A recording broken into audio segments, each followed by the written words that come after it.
They make up less than a quarter of Australia's population, but they hold more than half of the country's wealth. And despite no longer working, they make up a large amount of consumer demand. They are Australia's baby boomers and they head into retirement. All of the eyes are on them and as they're moving into their homes and what they're looking at buying. So where are the baby boomers and downsizers moving to, and what impact will that have on the property market? Joining us now for her analysis is Kim Quick, Advisory Director for Heron Todd White.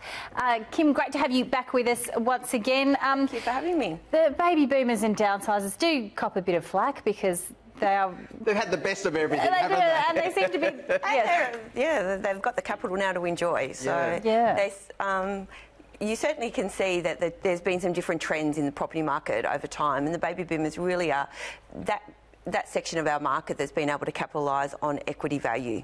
So they've got a lot of choices of where they want to go to next and what that can buy. Now, as they are changing, this is the demographic that's come after post-World War II, and they've come through with lots of dramatic changes in the 60s, the 70s and 80s, and now they're all looking to retire. So what do you think is the difference as they're starting to do this? What locations are they looking for? What type of lifestyle are they after? Most of them are retired, aren't they? Well, I think there's a distinction between what we used to consider someone downsizing was going to be a retiree.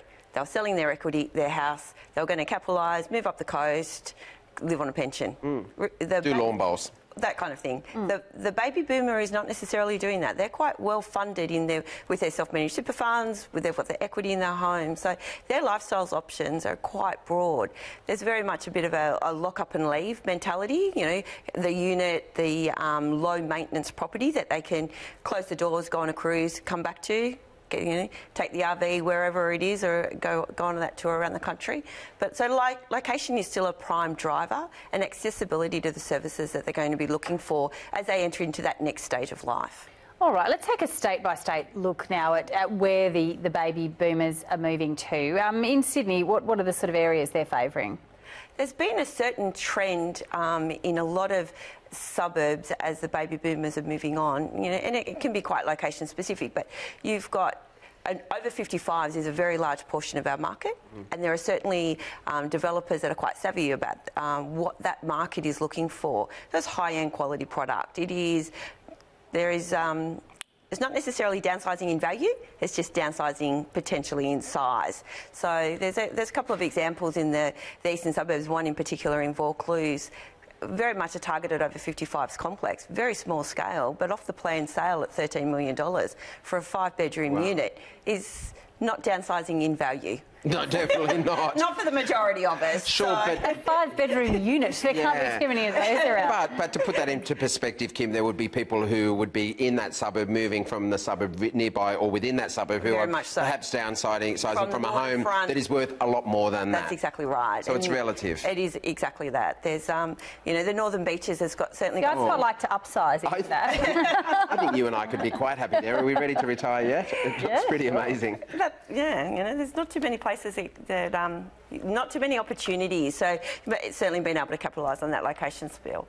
The Northern Beaches has got some opportunities. There's a very high, proportionally wise to the rest of Sydney, good quarter of the population in the Northern Beaches is over the age of 55. They stay there. They don't move away. They want to stay where their kids are, where their community is, where the doctor is, all of those things. But so very much that unit market is very attractive. And you also mentioned, in coming into, obviously these coastal areas they love, but it's also into the city, in a city where there's lifestyle, because a lot of them have been in the suburbs perhaps where they don't want to be able to walk to have a cafe and walk to be able to possibly be able to walk to have a swim as well. There's also that connection too for where your children are. So if you've grown up in the suburbs but your children have moved into the inner city and you might be required to do nanny duty a couple of days a week, then you're coming into the city as well. What about those kids who are saying, Mum and Dad, I think you need to retire and move in there and then get a spare room that I can actually stay with you because I can't afford to buy what I want? Well, intergenerational housing is is certainly a growth market. There is a lot of project home builders that are looking at that. Yes. And it certainly is being funded by the retiree to provide that, use the equity, and to be able to have that that purpose-built, self-contained accommodation within. For some, it's a granny flat, but for others, it's very much integrated under the main roof line. I actually had clients myself who knocked down their home at Narrabeen, built a 2-storey home. It's essentially a single-storey home for them above, with 3 rooms with 3 en-suites downstairs for their children. Yes. So they exactly did that because the kids, they can't sort of move out like we all did. Would they notice if I showed up and pretended to be one of their children? I exactly said the same thing. I said, make sure those kids are good to you while moving as well. Now, the Central Coast is another hotspot for retirees. It's been very traditionally Sydney's retirement village. You know, that's where people have been going to for the last 40 years plus.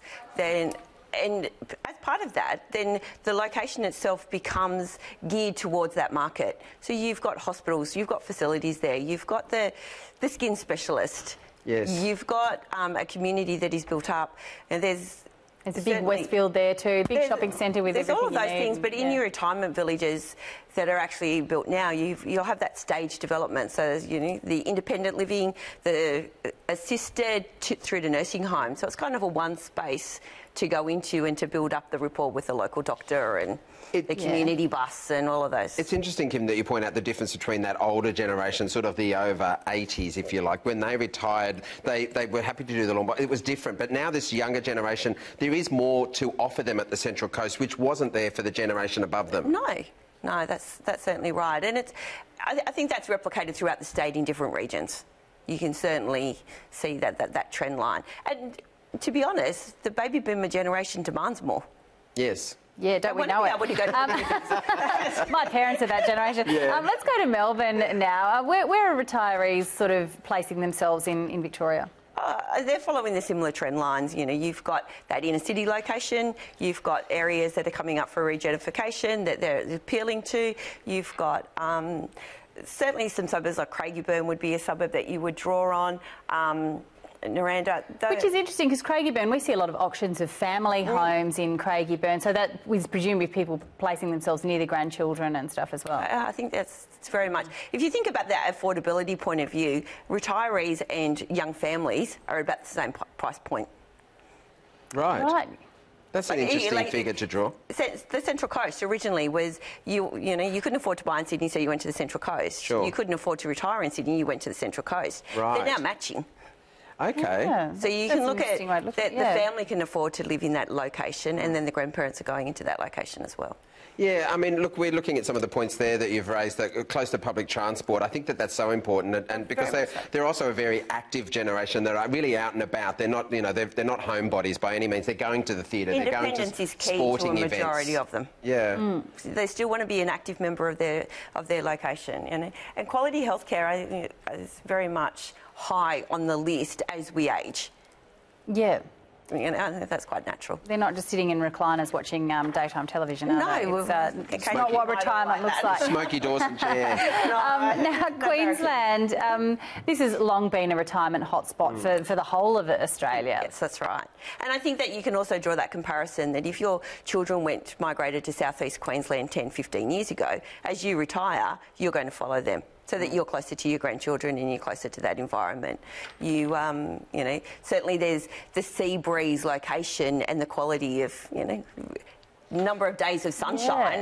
That's certainly appealing. Southeast Queensland is the recipient of a lot of internal migration, and not much of it goes to Brisbane, does it? Most of it's going to the Gold and Sunshine Coasts, which would explain who the internal migrants possibly are, wouldn't it? That's right. So, and again, you've got a lot of different price points that are going to suit what you've either come from or what you're looking to go to. So, it's funny, a lot of these suburbs that we're talking about, they're also suburbs that the baby boomer generation were drawn to when they were in their teenage and early 20s as their holiday destination. So they know these places as, you know, a very different space. That they've gone to and been on holidays. And as they leave, their suburb becomes the regentrification suburb for the next generation.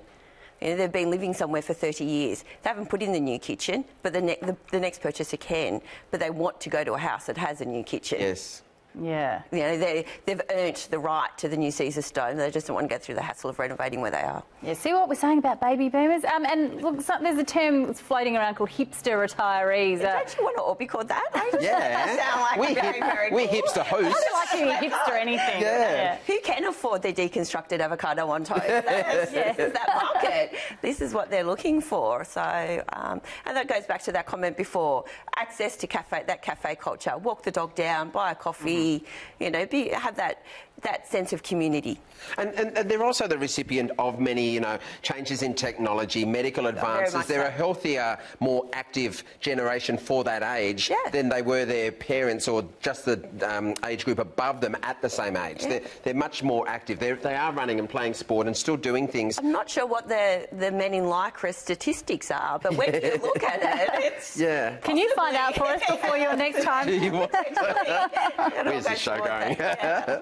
Now, Tassie, that's another popular spot to retire to at the moment. Hobart's seen almost 12% growth in some places this year. Yeah. Are retirees driving some of that potentially? Well, there's the driver of the local market itself, just where they move and how that moves, and then there's the driver of that affordability. So families can actually...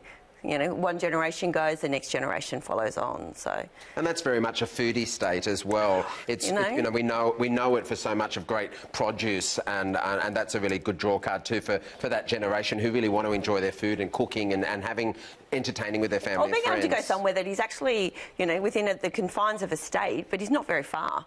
They go for the day trip. Yes. Go for a little nice experience every other day. So, yeah. Now, South Australia, retirees tend to stay put there, don't they? It's not necessarily a place like Sydney or Melbourne where you get a big exodus because people have got this influx of cash and they want to take it somewhere else. Part of that, I think, would be back to that the value ranges of Adelaide itself are not quite as dramatic.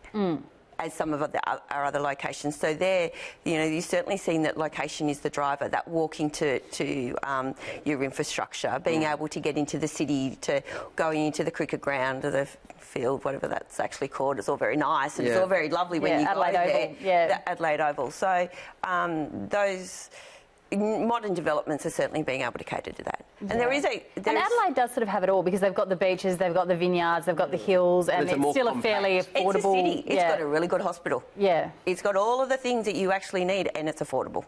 Yeah. Now, WA, this is, again, do retirees tend to stay put there? I guess, you know, the retirees that are really moving on are the ones in Sydney and Melbourne, but in other areas they probably tend to stay without. The biggest challenge for WA, like, at least on the eastern seaboard, we can migrate up and down quite easily. Yep. You move to the Sunshine Coast and your family can travel up and down it's quite affordable to actually travel, where Perth is a little bit different in that it actually can cost quite a lot to get there. There's a big time constraint that limits, puts a barrier on there. There's a very large complex, Claremont on the Park, which in WA, 750-odd new homes, and is very much about that community awareness. It's got a great big new cultural club. I think the Claremont Football Club has redone there, the grounds around it, and it's won awards. It's built on transport. What about the move from Perth Central just down to Margaret River? I mean, that's a really beautiful part of that state and the wine culture where you can get the retirees can enjoy all the benefits of that. Do you see much transition from that? Well, I think that comes down into that affordability in the location, and then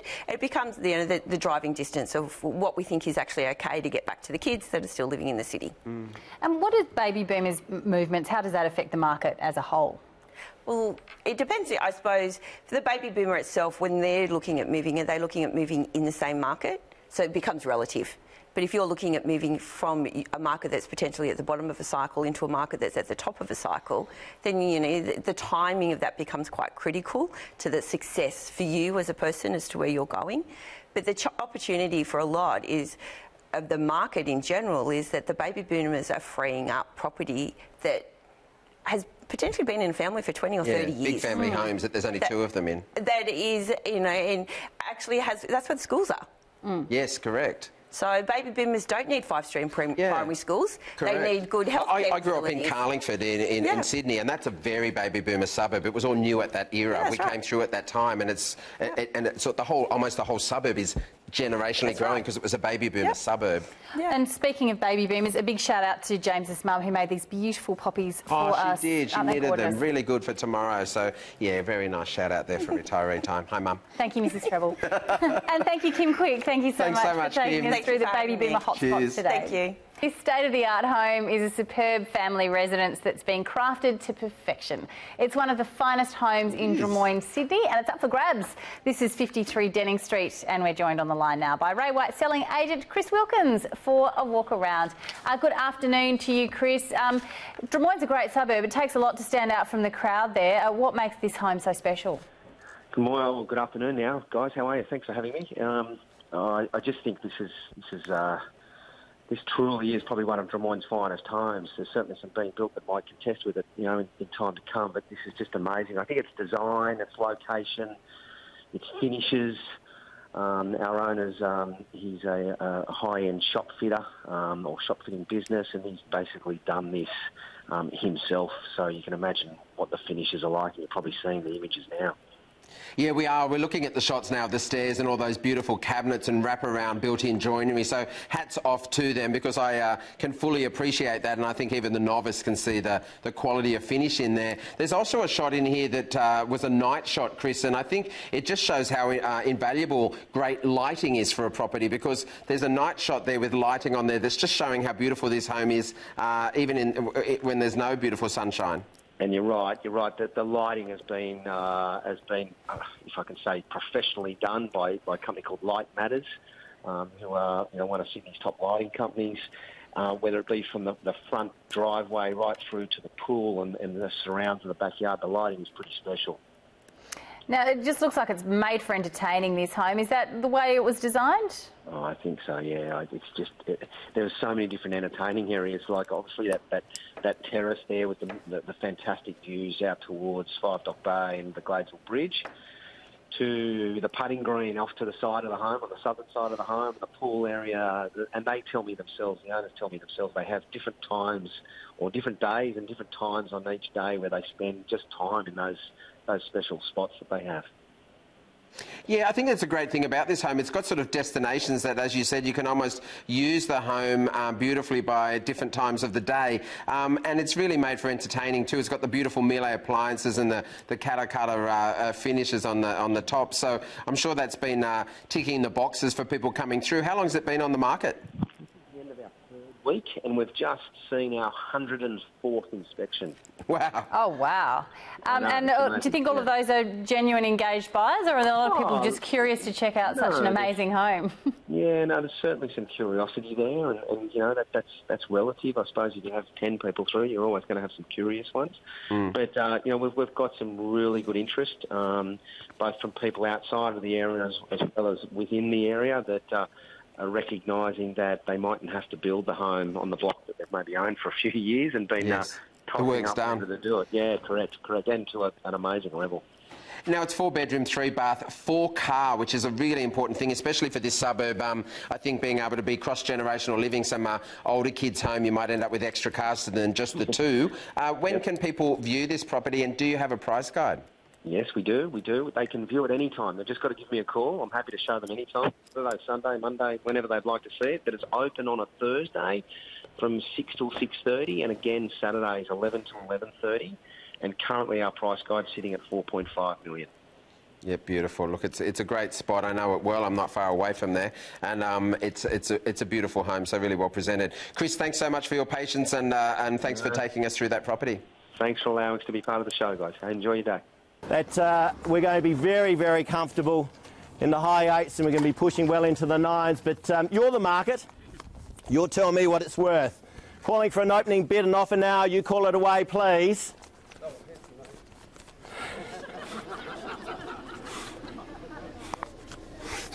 I should point out that you must be registered in South Australia to bid at my auctions. OK, let's get it going. We've got $8.50 anywhere, please, to get us going. You call it. For those in shorts and T-shirts under the shady tree, think of the rest of us in a dark suit in the full light and sun. Call it away, please. Told you Parkside was so quiet. You call it away. If you go too far, I'll let you know. 850 to get us going. Thank you, madam. And we're away at 850,000. Happy to take a $10,000 rise from there at 850,000 with 9.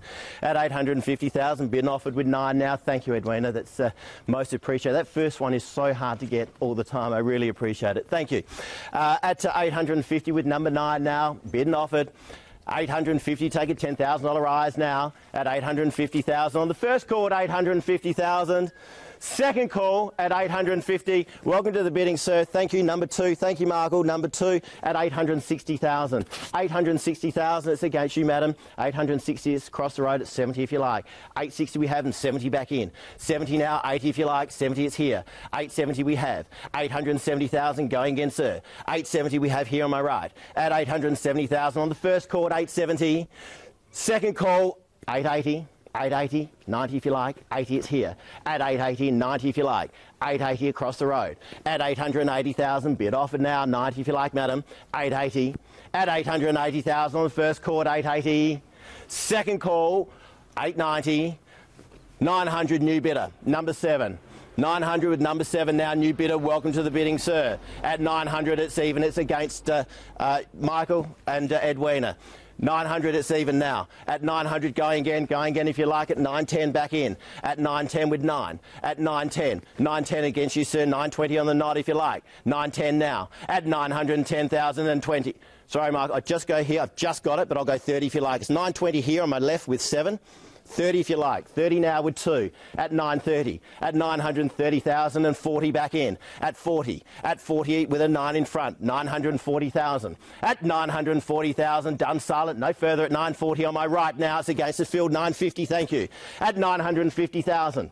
At 950,000 now. Going again if you like. 60. At 960 we have. At 960,000. We done silent. No further bidding at 960. First call at 960. Second call at 960,000. 70 now. At 970 with 2. At 970 we have. At 970,000, it's against you, madam. At 970,000. At 970,000 on the first call at 970. Second call, 80. 980 we have. At 980,000. At 980,000 against the field. 980. It's here on my right. At 980,000, I'll give you some thinking music. At 980,000 we have now. At 980, we'll take a 5 if it helps, sir. At 980 we have. At 980,000 on my right-hand side. First call at 980. Second call. Third final call, we done silent. No further. Quick whip around. Matt, you're definitely out. Thank you very much for your bidding here today. Michael, definitely out. Are you sure? I can talk about beautiful cottages in Parkside if you want me to. If you want to think about it for a while. Definitely out.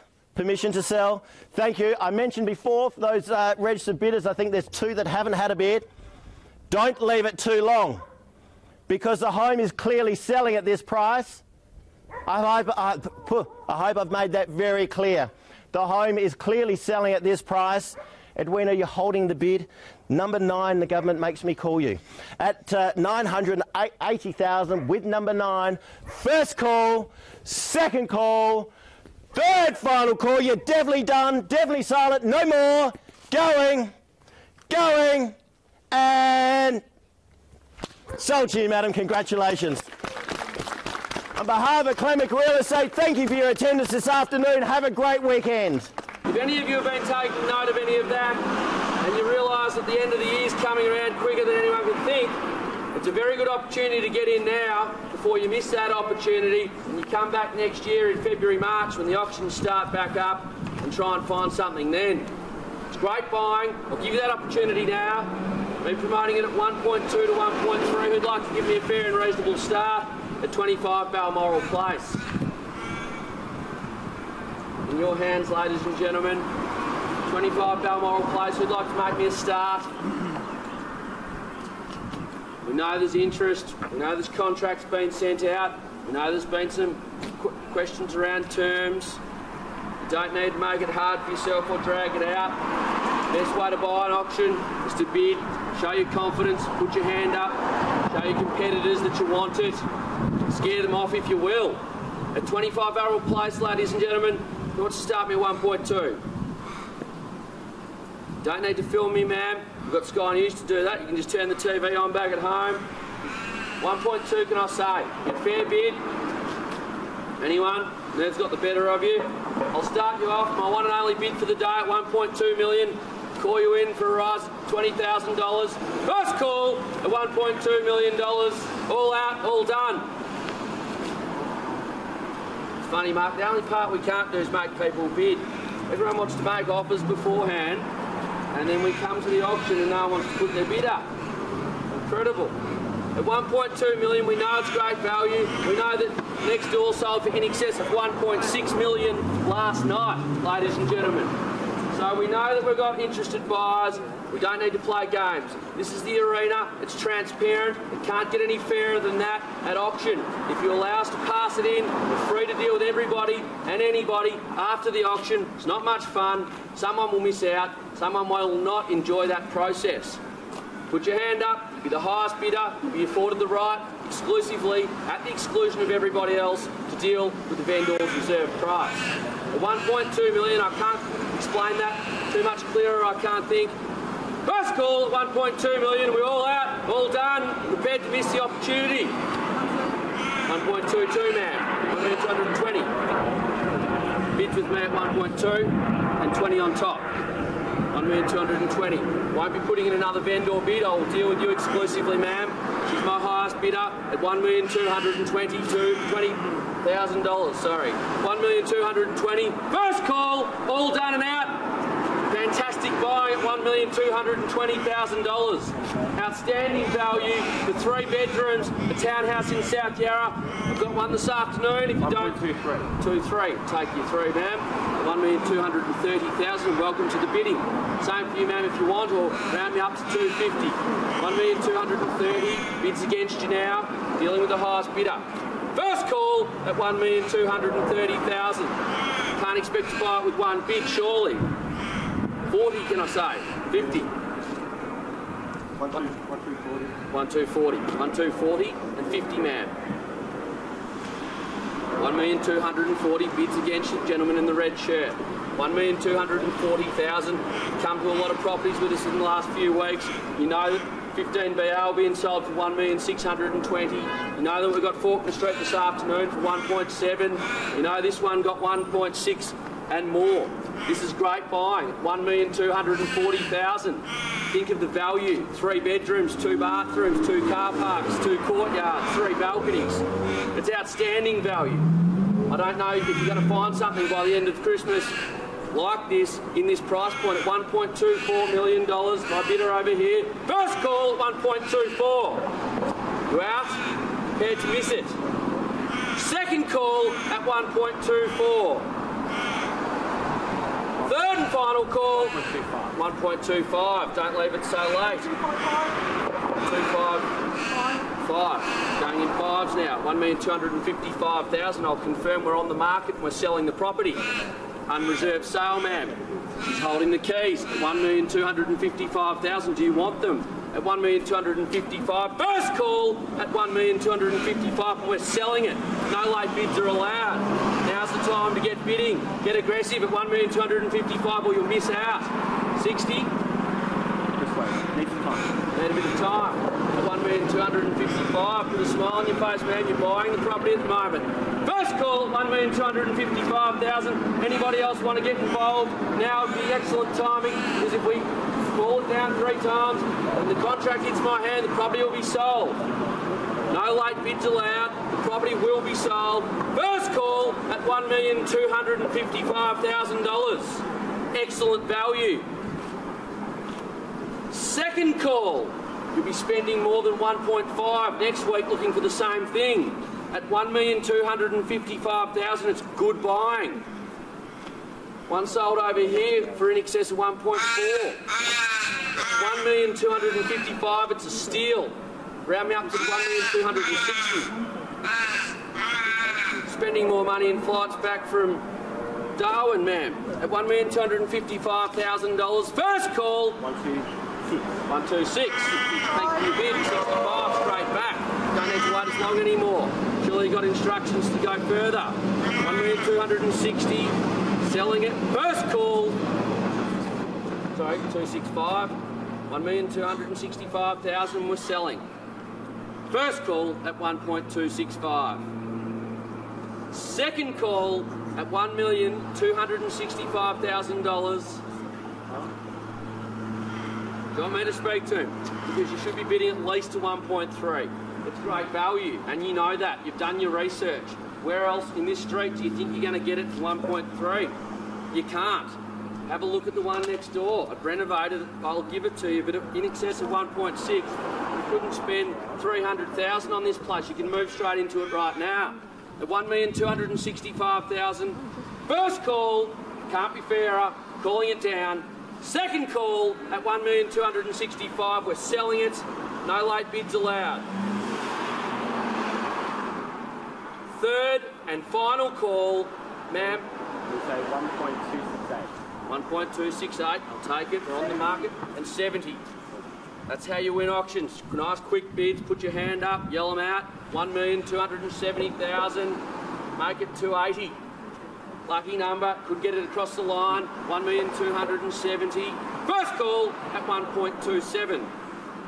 Turn her volume up, Mark. Second call at $1.27 million. And we're selling, ma'am. Be expensive phone call if you don't buy this, because it's going to be a lot more down at Faulkner Street this afternoon. Third and final call at 1,270,000. Are you prepared to miss it, ma'am? We've got your best. 1,270,000. Do you want to bid, ma'am? I'm about to call it down and sell it. First call at 1.27. Second, anybody else yell it out? At 1,270,000. What are we doing, Mark? Working through it. Another 5. Another 5. 80. There we go. 1,280,000. She really wants it. You're going to let her have it? At $1,280,000. Another 5 will get you back on top, or a good knockout bid of 1.3. Might quicken things up a little. $1,280,000. First call at 1,280,000. I can count faster. Second call at 1,280,000, ma'am. We need to know. Third and final call, 1,280,000. Do you want to put in another bid? 1,288. 1,288. 90. Straight back. What about 1,298? 1.29 is the bid against you now. 1.3 might buy it. Round me up. Good knockout bid. That's how you win auctions. 1,290,000. Got to be aggressive. It's great buying. 3 bedrooms. You've been looking for a while. The year's coming around. You won't be back into looking at real estate until the end of February or early March next year. But might not. At 1,290,000. I can't be fair. I'll call it down one last time, ma'am. First call at 1,290,000, and we're selling it on the market, unreserved sale. Second call, have we got your best? Are you sure? If you're not sure, you should give me another 5,000. Never leave an auction without giving it your best. At 1,290,000, you never know their limits. You could be running out and $5,000 and it's yours. It's a cheap bid. Call it down. Have a think about that. First call at 1.29. You just never know. Second call at 1.29 million. Third and final call at 1.29. We're selling the property. I can't reopen the auction. You need to make a decision. Count it down one last time. First, second, third and final time. Mark, we're going to sell the property. 1,290,000, ma'am. You out? No more? We done? No more bidding? 1.29 million. When this contract hits my hand, it will be sold. Can't reopen it. 1.29 million. One more bid for you. First call at 1.29. This is it. Second call at 1.29 million. You out? $1,290,000. 1.29, still in our range. We're on the market. We're selling it. 1.3 could buy it. You never know. at 1.29. That will buy it in a second. First call at 1.29. 1.295. 295. 1.3. 1,000,003. 1.3 million. 1,300,000. We're selling it, ma'am. 1,300,000. First call at 1,300,000. What do you want to do? I've got all day. It's not a good strategy waiting. No more, you sure? 1,300,000. You positive?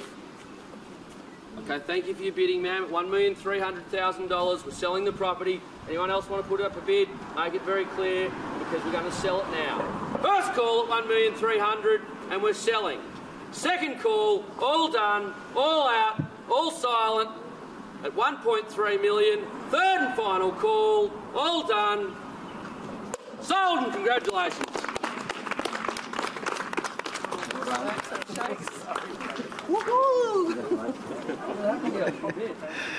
Oh, terrific result there in South Yarra. Did you hear that little woohoo? I did hear that. It wasn't us. It was from the crowd. Yeah, there. normally I do make that noise, but it was from the crowd. Great result, 1.3 million. It started off a little bit slow there at one. There's a couple of bids, and then it went to a $1.2 million vendor bid to start things, and it was the one and only vendor bid from the auctioneer and agent Nick Gattaker. But pretty good. Got up there exactly into the price guide, 1.2 to 1.3 million. Yeah, well, he clearly knows his stuff, Nick Gattaker. He priced that property just right, and as you pointed out to us earlier, a three-bedder nearby sold for 1.6 just last night. So someone has snapped up a bargain there, I reckon. I'd happily live there. I love South Yarra. So too. It's been a sound rental. It had been rented by the same tenant for 14 years. So they moved them. They moved out, and they just gave it new carpet and a coat of paint, and as he also pointed out, some great styling just to show the property at its best. And it just did a great job. It looks crisp and clean, ready for the cover of a magazine, and has got it over the line there with the presentation. It was on the market, listed by the auctioneer at $1,255,000. So it was right in the middle there of the projected price guide of 1.2 to 1.3, and it ended up selling 1.3. Great result.